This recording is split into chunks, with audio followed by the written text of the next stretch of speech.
That's right. Record to the cloud. Let's go. I wonder if there's something that I have to do to.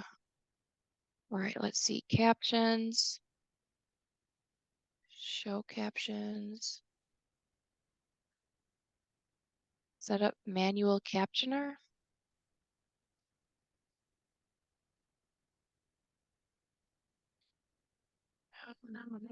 All right, whatever. We're just going to do that thing offline later. All right. Let me make sure all right. Okay. I guess I'll do some kind of 3, 2, 1, and then I'll pause for a second so that when I'm editing, I can stop it right there. Sure. All right. All right. 3, 2, 1. Hi, everybody. It's Tasha, and we are speaking with Dalton Riggins today. Now, Dalton, and I'm just going to explain a little bit since you're the very first person that's going through this interview. Sure. We are talking to entrepreneurs of in all different industries, of all different experience levels, and we're talking to them about their journeys and also some of, the mistakes that they've made, or perhaps they've taken the long way around to get somewhere, and now Sure. you understand there's a shortcut. And the purpose for that is to try to save some of our fellow entrepreneurs out there some of the pain that we've gone through. Now, interestingly, you haven't gone through a whole bunch of pain, but I'm sure that you have some lessons that you can certainly share with us. And so, why don't you introduce yourself for me?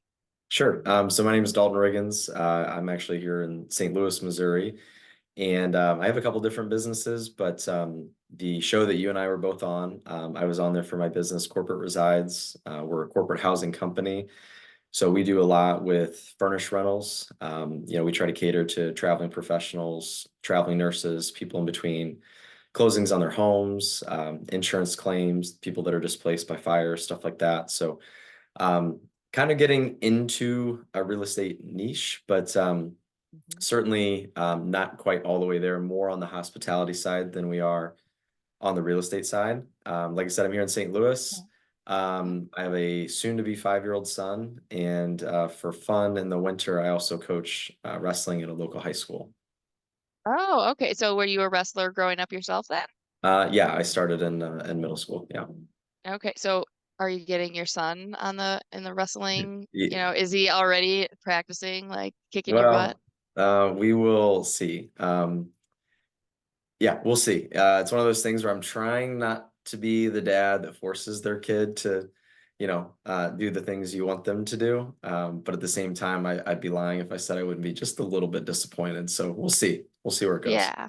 No, I totally understand. 100%. Yeah, that's generous of you.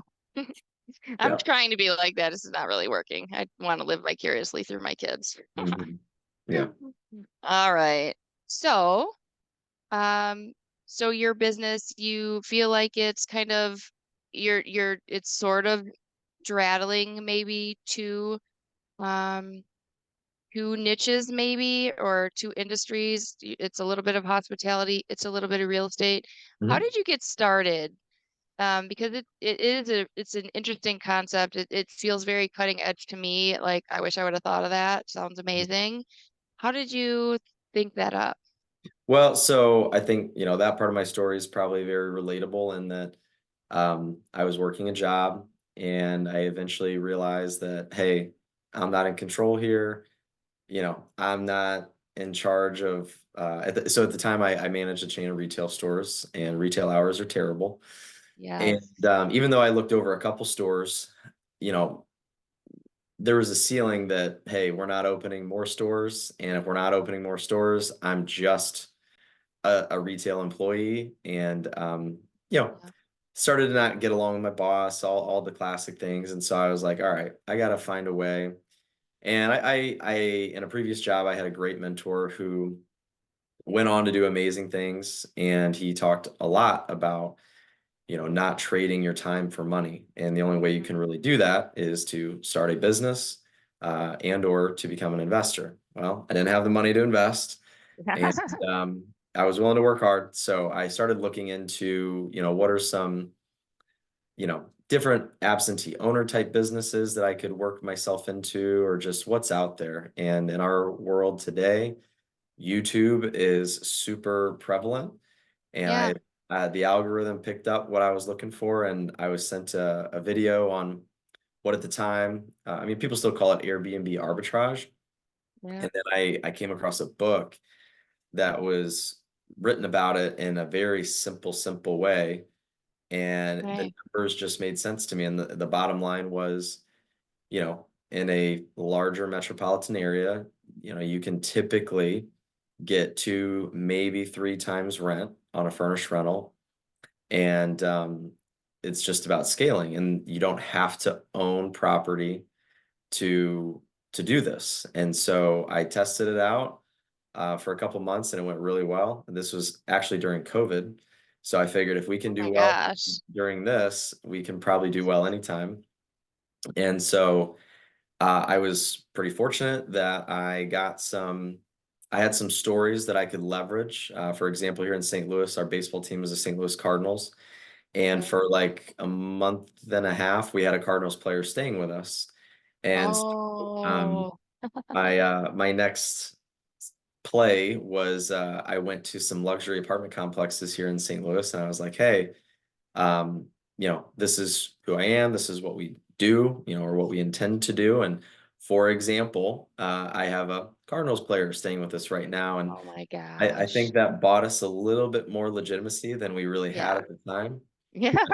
But nonetheless, I was able to negotiate a very favorable deal, and I took over 5 apartments in a really nice building downtown. Oh my gosh. And then once I had my foot in the door there, I just, it was a big network, and so I just went from building to building, and I scaled very quickly. And I mean, within probably 8 months, I was able to take both my fiance and I at the time out of our full-time jobs and Oh just, my work gosh. from home. So it's been a cool story.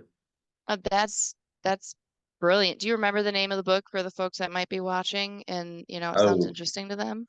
the title is escaping me, but I remember the guy who wrote its name was Brian Page, and Brian Page.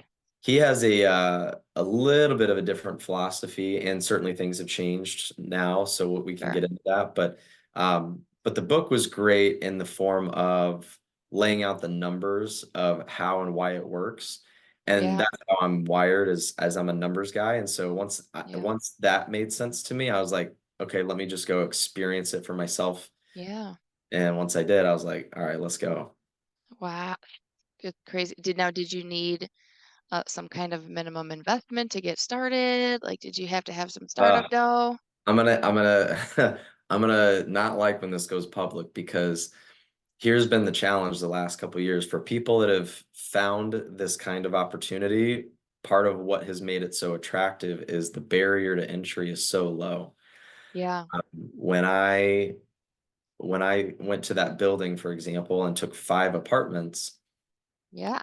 the beautiful thing about doing that is it's not like when you buy real estate, you have to go through this whole underwriting process and have your credit approved, and this huge down payment.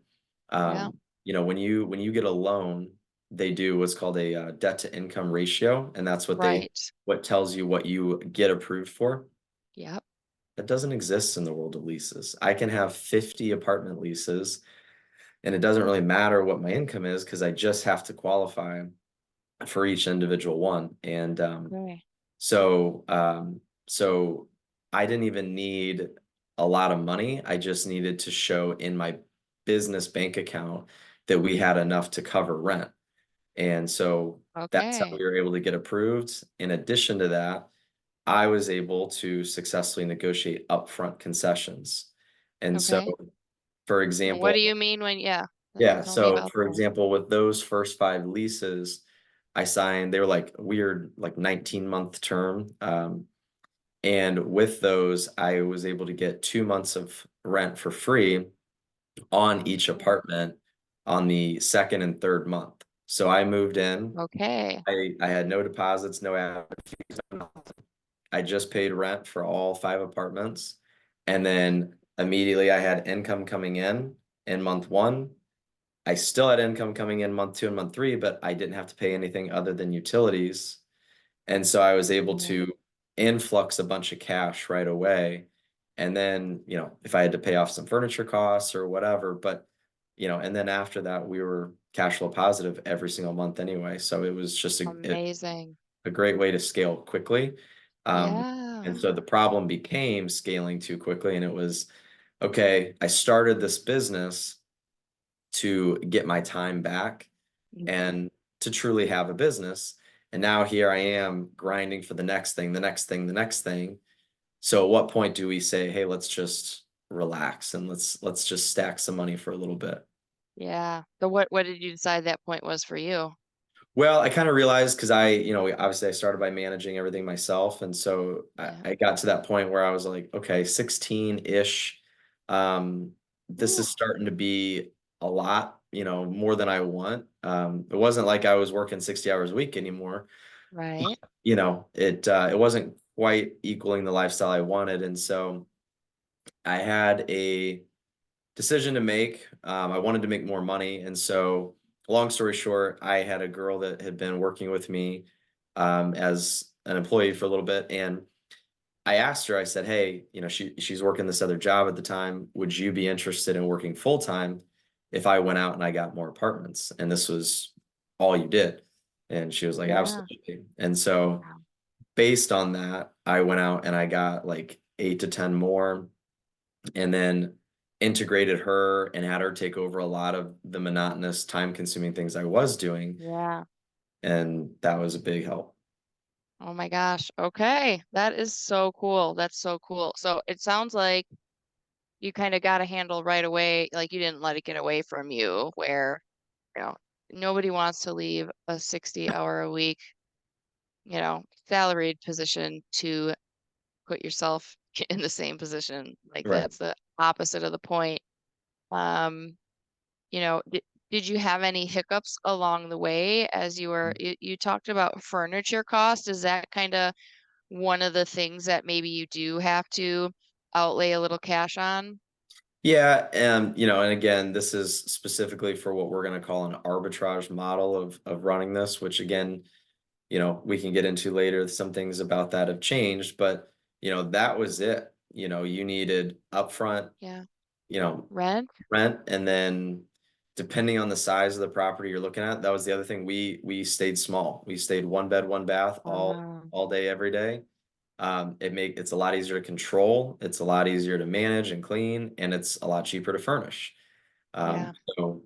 We have since then we've pivoted a little bit, and I'm actually looking at my inbox right now, and I have a sales contract to buy a 24-unit apartment complex that's all studios, 2 blocks from the biggest hospital in St. Louis. And so, uh, Oh my gosh. yeah, that's hopefully next. So you're going to make the leap from leasing to buying. Yeah, because